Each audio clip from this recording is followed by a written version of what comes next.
Istimewaan umat Nabi Muhammad sallallahu alaihi wasallam ini, Allah jadikan bumi ni tahur. Bumi kita ni suci. Maknanya kita boleh buat bersihkan dia. Boleh buat bersuci. Kalau tak ada air boleh guna tayamum. Dan kita boleh solat di atas dia bila-bila. Sebab itulah bila mari zaman PKP, di antara sejarah-sejarah yang saya rasa sedih jugalah bila dengar cerita orang nak balik daripada rumah dia ke, dapat surat orang entah negeri, contohnya keluarga mati, nak berhenti di masjid, masjid kunci.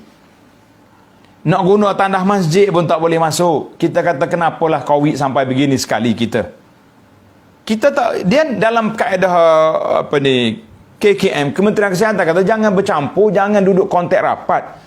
Takkanlah orang musafir nak berhenti solat di masjid pun tak boleh, nak berhenti ke tandas pun tak boleh. Apa benda kita dengan COVID sampai begini sekali? Tak? Maka saya kata tuan-tuan bersabarlah. Apa kita nak buat, COVID mengancam kita. Kita sama-sama kita juga mengancam sama-sama kita. Apa kita nak kata? Tengok orang mari siapa jadi takut begitu sekali. Tak?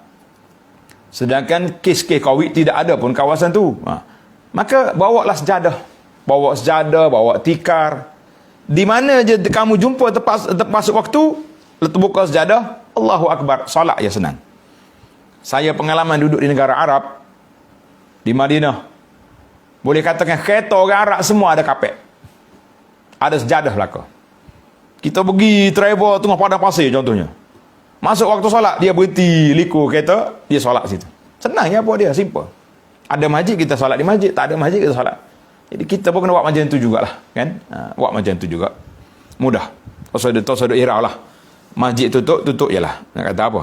Kecuali kita tak boleh solatnya beberapa tempat seperti di tandas, tempat sembelihan rumah sembelih, slaughter, mazarah dia panggil, di kubur, tengah jalan tak boleh lah. Mati kita nyelanggar, kan?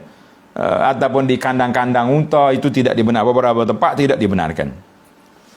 Baiklah, yang ke-8, Islam menggalakkan kita para jemaah sekalian supaya bina masjid dan menjaga masjid itu. Nabi kita banyak sekali terdapat hadis-hadis Nabi sallallahu alaihi wasallam menggalakkan kita supaya bina masjid untuk keperluan kita, setakat yang kita perlu untuk orang beribadat penuh dengan keselesaan, jangan sekali-kali penuh dengan kebanggaan. Lah.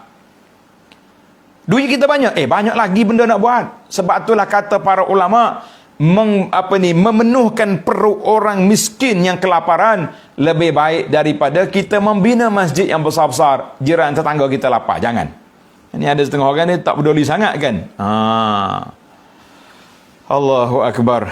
Itu dia panggil Nabi sallallahu alaihi wasallam sebut dalam hadis, la taqumus sa'ah.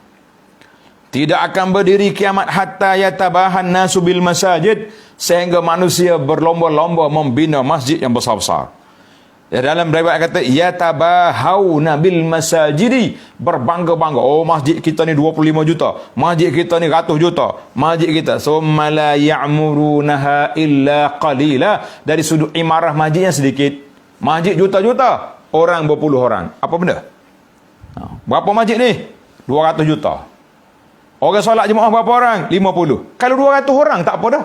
Kira sejuta seorang harga masjid. Tak cukup. Ada bina ke masjid besar, orangnya tidak ada. Ataupun masjid dikontrol. Nak masuk pun tak boleh, kunci. Kan saya dah cerita, saya pergi sebuah masjid. Masjid Abu Dhabi. Pergi. Oh, tak boleh masuk. Nak solat tak boleh. Tak benar. Solat. Ada tempat dia buat bilik. Kita kata Masya Allah, Tabarakallah. Tapi bangga dia, kapek dia daripada ujung masjid sampai ujung, satu helai je. Syarikat kapek mari pasang kat situ. Tenung. Apa kita nak bangga? Boleh ambil gambar, boleh selfie. Nak solat 2 rakaat pun tidak dibenarkan. Masya Allah. Ada tempat solat bukan tak ada. Belakang.